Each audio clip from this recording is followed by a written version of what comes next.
जैसे कि आज बात करने वाले हैं चोर पुलिस की ओर, है ना। चोर पुलिस की बात करने वाले आज हम। ये क्या लिखा है, एक चोर चोरी करके एक चोर जो है 20 किलोमीटर प्रति घंटे की चाल से भागता है। 20 किलोमीटर प्रति घंटे चाल से भागता है और 60 किलोमीटर दूर चलने के बाद पुलिस को पता चलता है। पुलिस वाले 30 किलोमीटर प्रति घंटे की चाल से चोर का पीछा करते हैं।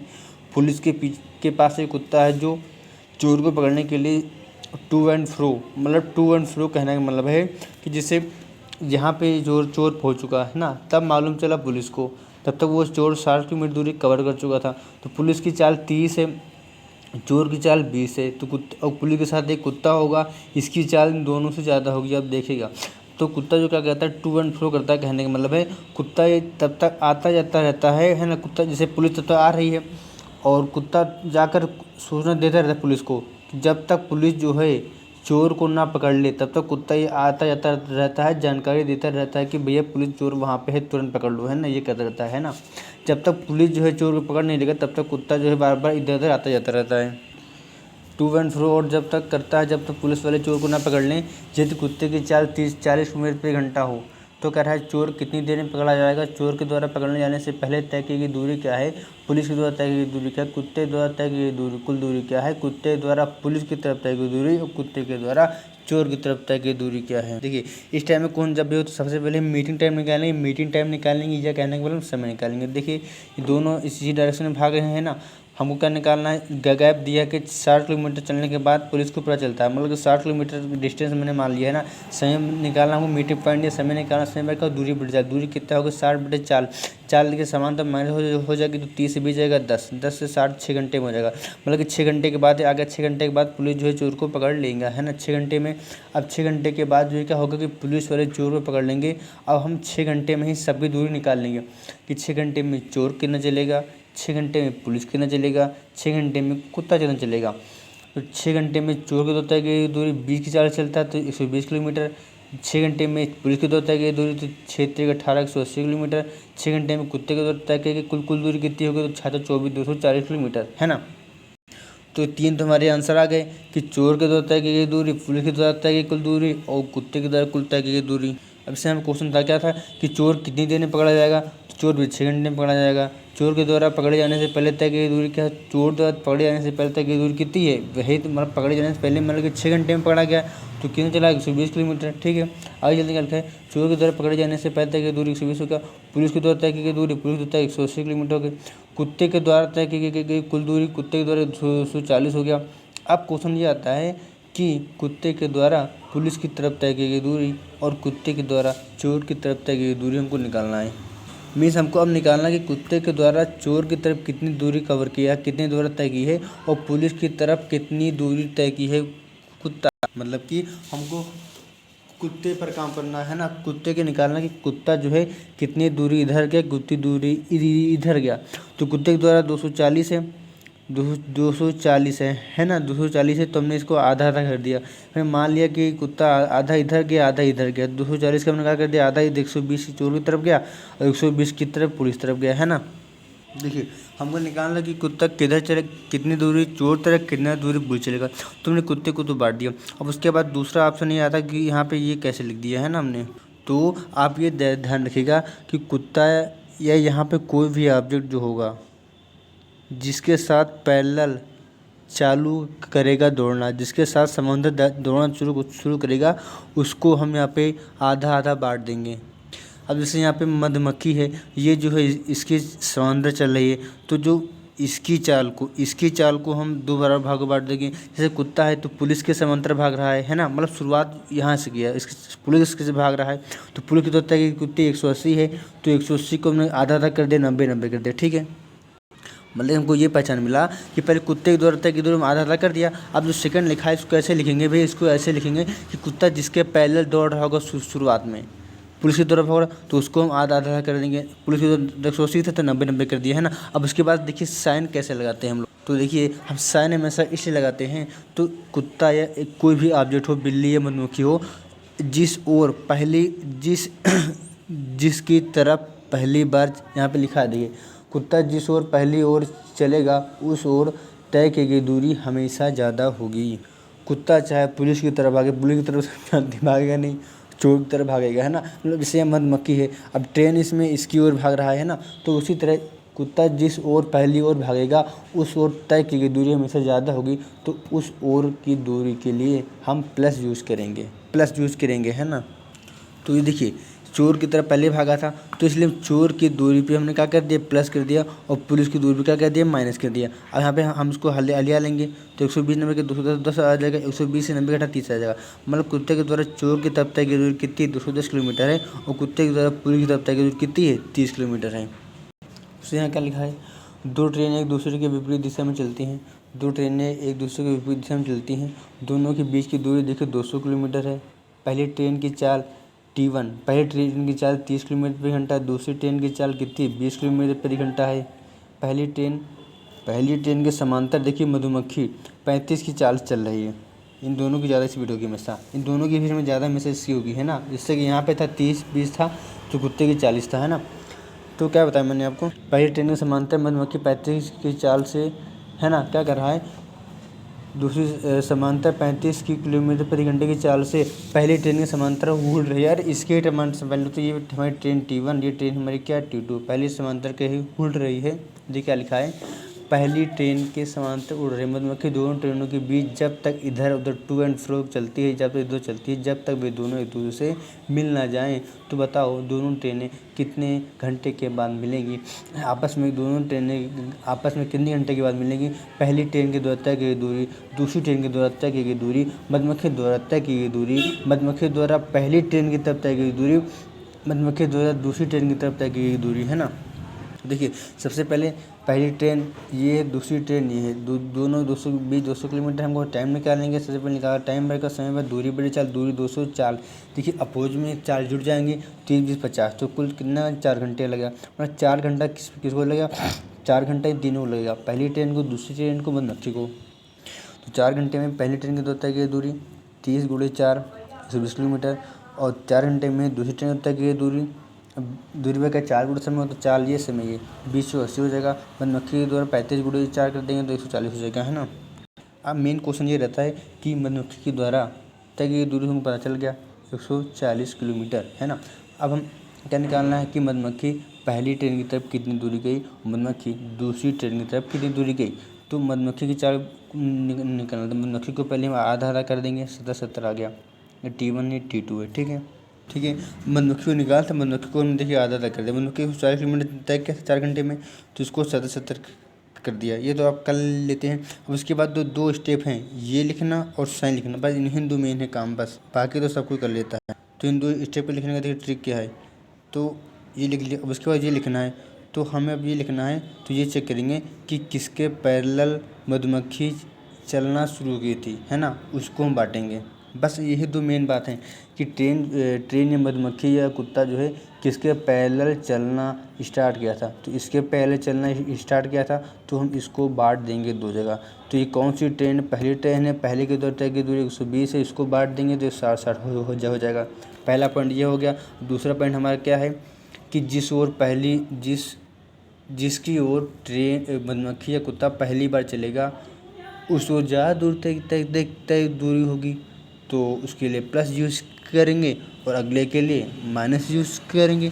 तो मधुमक्खी पहली ओर इस ओर तय की गई थी, तो इसे T2 के लिए क्या यूज़ करेंगे भैया, हम प्लस यूज़ कर लेंगे, और T1 के लिए क्या यूज़ करेंगे, जब प्लस करें तो यह है माइनस हो जाएगा।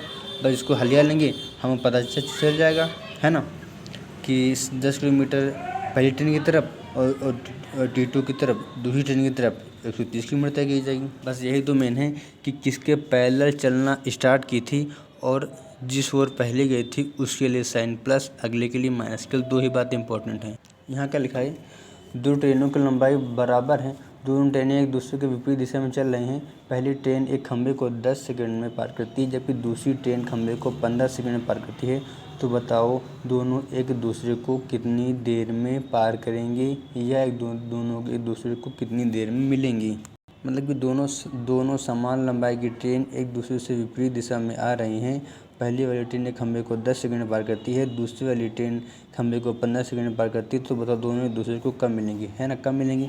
तो देखिए T1 हमें मान ला 10 सेकंड में खंभे पार करती है, T2 जो है खंभे को 15 सेकंड में पारती है। हम इसकी दूरी निकाल लेंगे, एलसीएम ले लेंगे, कितना 30 आ गया। 10 3 30 आ गया, 15 दूना 30 आ गया, है ना। हमको अब निकालना क्या निकालना है, तो आप थोड़ा बात ध्यान रखिएगा कि जब दो ट्रेनें एक दूसरे को पार करें या दो ट्रेनें एक दूसरे को मिलती हैं तो वो हमेशा अपनी और अगले वाले की लंबाई के बराबर दूरी कवर करती हैं। जैसे एक ट्रेन अगर प्लेटफार्म पार करता है तो वह कितनी दूरी तय करता है, अपनी दूरी प्लस प्लेटफार्म की दूरी। उसी तरह जब ट्रेन एक दूसरे को पार करती हैं, एक दूसरे को मिलती हैं तो कितनी दूरी कवर करती हैं, अपनी लंबाई प्लस ट्रेन की लंबाई, है ना। तो वही बात यहाँ पे हो गई। कुल 30 किलोमीटर की दूरी थी, मतलब इन दोनों को मिलाकर, तो 30 किलोमीटर इसकी और 30 किलोमीटर की उसकी, तो इसलिए दूरी का यूज़ करेंगे, 60 यूज़ कर लेंगे। हमको क्या निकालना था, कितनी देर में पार करेंगी, समय निकालना था। समय बार क्या, दूरी भी हमने बताया आपको कि जब दो ट्रेन एक दूसरे को मिलती हैं या एक दूसरे को पार करती है तो हमेशा L1 + L2 में दोनों ट्रेन की चाल लंबाई जुड़ जाती हैं। तो 30 से कितना हो जाएगा, 60 हो जाएगा। 4 बार दूरी बड़े समय, दूरी हो जाएगा 60 और चाल जुड़ जाएंगे क्योंकि अपोजिट है, इसलिए चाल 5 हो गया। तो कितना आ गया, 12 सेकंड हमारा आंसर आ गया। इसका देखिए डायरेक्ट भी आंसर हम निकाल सकते हैं। लेंथ अगर इक्वल तो 2 बाई एवरेज वाला 2xy/x+y, ये 2t1 × t2/t1 + t2। तो t1 और t2 का मान धर देंगे 10 और 15, हमें डायरेक्ट 12 सेकंड। इसका ऐसे भी आ जाता है डायरेक्ट आंसर हमारा। क्या दिया है, दो ट्रेनें हैं, दो ट्रेनों की लंबाई का अनुपात 1:2 है। दोनों ट्रेन एक खंभे को 10 सेकंड में और 20 सेकंड में पार करती हैं। दोनों ट्रेन जो है एक खंभे को 10 सेकंड और 12 सेकंड में 10 और 20 सेकंड में पार करती हैं। दोनों एक दूसरे के विपरीत दिशा में हो तो बताओ एक दूसरे को कितनी देर में पार करेंगे। उसी तरह दोस्त निकाल लेंगे, 10 भी निकाल लिए, 20 आया, इसका दिया तो 2 आया, इसका 1 आ गया। हमको क्या निकालना था, समय निकालना था, है ना। अब अनुपात दिया है तो अनुपात दिया है ना, अनुपात दिया, ये कुल दूरी दिया है। या तो हम इसको एक मेथड ये है, अनुपात को जोड़ दें अगर हम, 2 और 1 3 आ गया, 3 से अगर इसे मल्टीप्लाई कर दें तो कितना आ जाएगा, 20 × 60। मतलब कि दूरी का यूज़ करेंगे हम 60। जब अनुपात दिया होगा तो इनको जोड़ के इसे मल्टीप्लाई कर देंगे, 2 1 3, 20 × 60 आ जाएगा। समय निकल दूरी बटे चाल, 2 और 1 3, तो 20 सेकंड हमारा आंसर आ गया। वरना आप कैसे ऐसे भी निकाल सकते हैं, 60 कैसे आया देखिए, 1:2 था, 20 हमारा ये आया था, 20 इसमें मल्टीप्लाई करेंगे, 20 से मल्टीप्लाई करेंगे तो 20 सेकंड, 20 दूना 40, 40 20 60 आ गया। तो 60 ऐसे भी निकाल सकते हैं कि 20 सेकंड के बाद एक दूसरे को पार कर लेंगी। क्या कर रहा है भैया, दो स्टेशनों के बीच की दूरी 100 किलोमीटर है। दो स्टेशनों के बीच क्या भाई दूरी है, 2 स्टेशनों के बीच 100 किलोमीटर है। यदि दोनों ट्रेनें एक दूसरे के विपरीत दिशा में चलना प्रारंभ करती हैं, यदि पहली वाली ट्रेन ने दूसरी वाली ट्रेन से 40 किलोमीटर दूरी अधिक तय की हो तथा पहली वाली ट्रेन की चाल 20 किलोमीटर प्रति घंटा हो, तो बताओ दोनों ट्रेनें मिलने पर कितने घंटे के बाद मिलेंगी और दूसरी ट्रेन की चाल बताओ। तो देखिए हमको यहाँ पर दिया हुआ है, हमको क्या निकालना है कि दोनों ट्रेनें कब मिलेंगी और हमको दूसरी ट्रेन की चाल बताना। हमको पहली ट्रेन की चाल पता है, हमको दूसरी ट्रेन की चाल निकालना। देखिए दोनों स्टेशनों के बीच दूरी दिया है, t1 + t2 कितना दिया है, 100 किलोमीटर दिया है, ठीक है ना। उसके बाद क्या कर रहा है कि विपरीत दिशा में चलें, ठीक है। यदि पहले वाली ट्रेन ने दूसरी वाली ट्रेन से 40 किलोमीटर अधिक दूरी तय की है, तो आप जानते हैं कि कमी या वृद्धि हमेशा क्या दिखाता है, अंतर को दिखाता है। तो t1 - t2 बराबर क्या लिख दिया हमने, 40 किलोमीटर लिख दिया। अब यहाँ से हम t1 का मान निकाल सकते हैं। t1 का मान निकालना, जोड़ क्या था तो 140 का आधा, और t2 का मान निकालना तो उसको घटा क्या था, t1 का मान 17 आ गया, t2 कितना मान 30 आ गया। तो कुल दूरी 100 किलोमीटर थी, फिक्स थी हमारी तरीके से। पहले ट्रेन द्वारा कितना किलोमीटर चला गया, 70 किलोमीटर चला, और दूसरी ने कितना चला, 30 चला, है ना।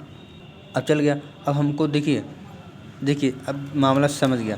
पहली ट्रेन का देखिए हमको चाल दिया है 20 किलोमीटर प्रति घंटा, तो 70 की चाल से 70 किलोमीटर की दूरी 20 की चाल से चलेगा, तो हमको समय पता चला। समय वर्ग का दूरी बटे चाल, दूरी हमको पता चल गई, है ना। और चाल हमको दिया है 20, तो यहाँ से कितना है, 3.5 घंटा, 3.5 घंटा इसको लगा।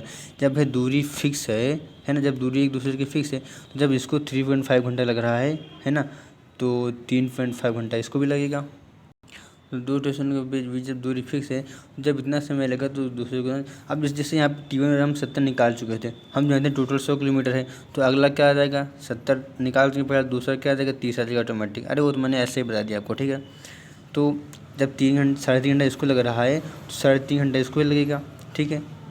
तो इसका अब यहाँ से निकालेंगे 4 बटे दूरी बटे समय, तो 30 बटे 3.5 निकाल लेंगे, हलिया लेंगे तो 8 से 4 बटे 7 किलोमीटर प्रति घंटा दूसरी ट्रेन की कुछ चाल आ जाएगी, है ना। और क्वेश्चन पूछा था कि कितने घंटे के बाद मिलेगी, तो 3.5 घंटे के बाद मिल जाएगी दूसरी ट्रेन। देखिए आज बात करने वाले एशिया महाद्वीप के बारे में। जूट और पटसन उत्पादन में एकाधिकार गंगा और ब्रह्मपुत्र डेल्टा प्रदेश में है। कपास के प्रमुख उत्पादक देश चीन, भारत और पाकिस्तान हैं। ये हम एशिया महाद्वीप के बारे में पढ़ रहे हैं। एशिया में तंबाकू के प्रमुख उत्पादक देश क्या हैं? चीन, भारत, जापान, तुर्की। एशिया महाद्वीप की नदियों को सभ्यता का पालना एवं सभी धर्मों की आद्य भूमि कहा जाता है। पाकिस्तान, अब चलते हैं पाकिस्तान में थोड़ा पढ़ लेते हैं। पाकिस्तान के पश्चिम में ईरान, उत्तर पश्चिम में अफगानिस्तान तथा दक्षिण पूर्व में भारत से पाकिस्तान की बात कर रहे हैं तथा दक्षिण पूर्व में भारत से पाकिस्तान की सीमा लगती है। पाकिस्तान को नहरों का देश कहा जाता है। पाकिस्तान की गेहूँ प्रमुख खाद्य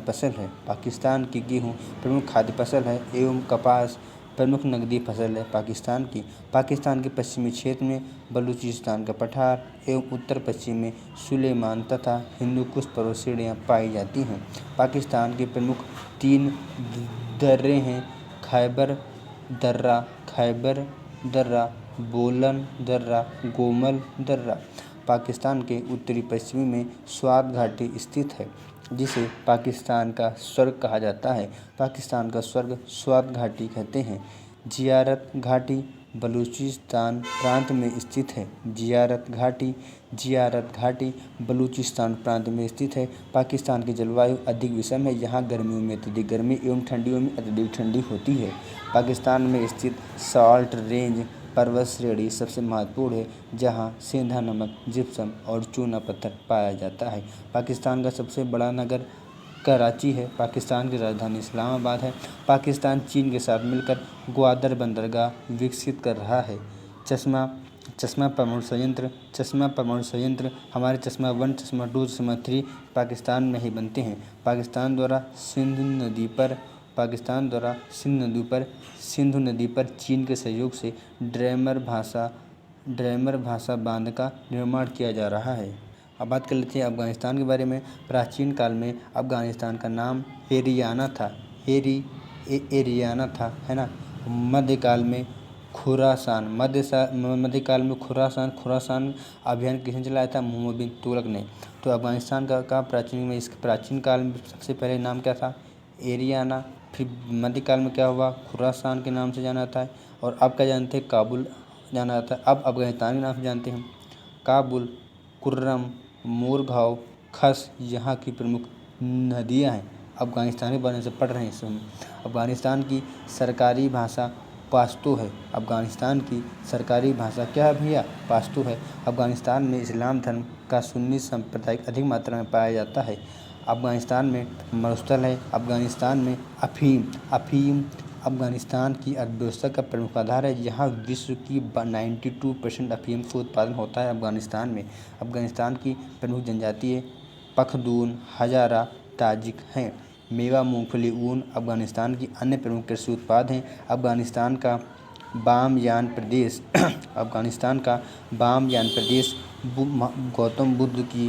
महात्मा बुद्ध की विशाल मूर्तियों के लिए जाना जाता है। अफ़गानिस्तान का बामियान प्रदेश बुद्ध की विशाल मूर्तियों के लिए जाना जाता है।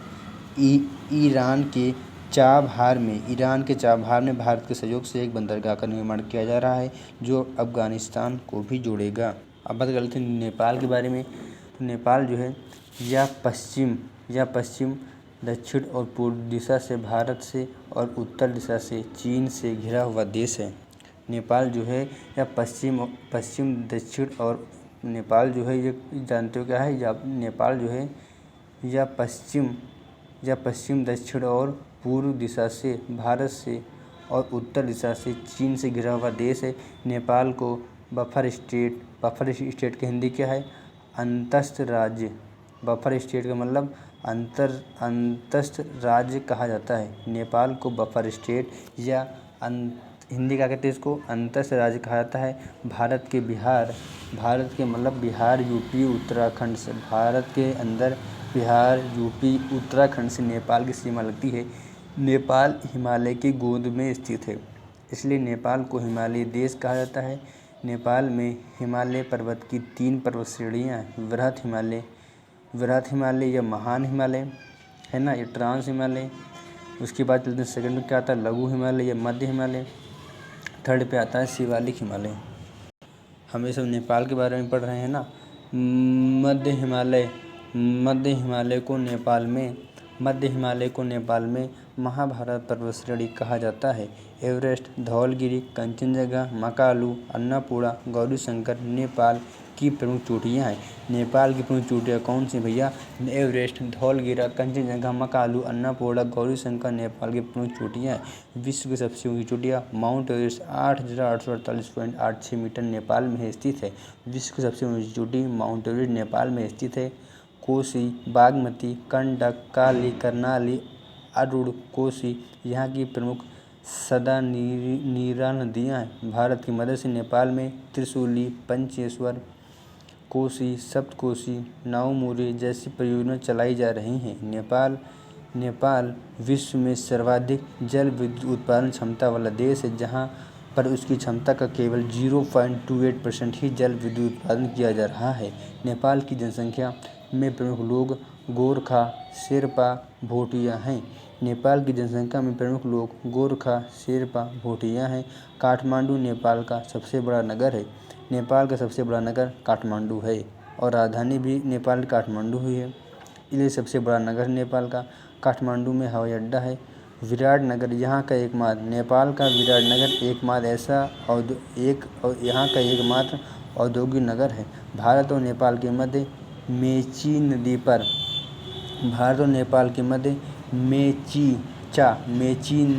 पर एक नए पुल का निर्माण करने की सहमति बनी है।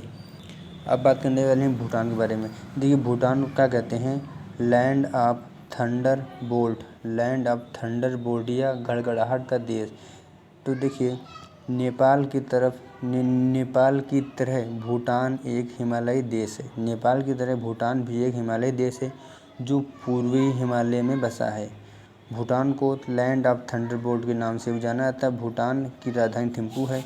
भूटान की सबसे ऊंची चोटी कुला कांगड़ी है। भूटान की सबसे ऊंची पर्वतचोटी क्या है भैया, कुला कांगड़ी है। संकोसू, तोंगसायू, मानस यहाँ के प्रमुख नदियाँ हैं। भारत के सहयोग से भूटान में मांगदेछू, चुरखा, करिछू, ताला जल विद्युत परियोजना है। भूटान में विकसित किया जा रहा है। सकल राष्ट्रीय प्रसन्नता सूचकांक अपनाने वाला भूटान विश्व का एकमात्र देश है। विश्व का एकमात्र देश कौन सा है जिसने प्रसन्नता सूचकांक को अपनाया है। 20 मार्च को मनाया जाता है प्रसन्नता दिवस। भूटान के प्रयास से ही 20 मार्च को अंतर्राष्ट्रीय प्रसन्नता दिवस घोषित किया गया है ना। अगर कोई ऐसा पूछे कि दक्षिण भारत में ऐसा कौन सा देश है जिसने सर्वप्रथम प्रसन्नता सूचकांक को अपनाया है ना, तो कौन सा भूटान ही हमारा है। चलते हैं बांग्लादेश की बात कर लेते हैं हम लोग। बांग्लादेश के बारे में पढ़ लेते हैं। यह भारत का पूर्वी सीमावर्ती पड़ोसी देश है जो 3 ओर से भारत से घिरा है। बांग्लादेश जो है 3 ओर से भारत से घिरा हुआ है। इसके दक्षिण में बांग्लादेश के दक्षिण में बंगाल की खाड़ी स्थित है। बांग्लादेश एक डेल्टाई प्रदेश है जहां विश्व का सबसे बड़ा सुंदरवन डेल्टा पाया जाता है ना। बांग्लादेश एक डेल्टाई प्रदेश है जहां विश्व का सबसे बड़ा सुंदरवन डेल्टा कहाँ पाया जाता है, बांग्लादेश में पाया जाता है।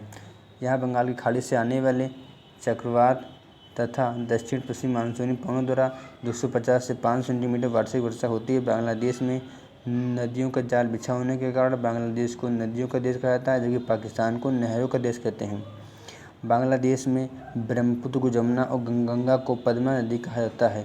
बांग्लादेश में खाद्यान्न फसलों में धान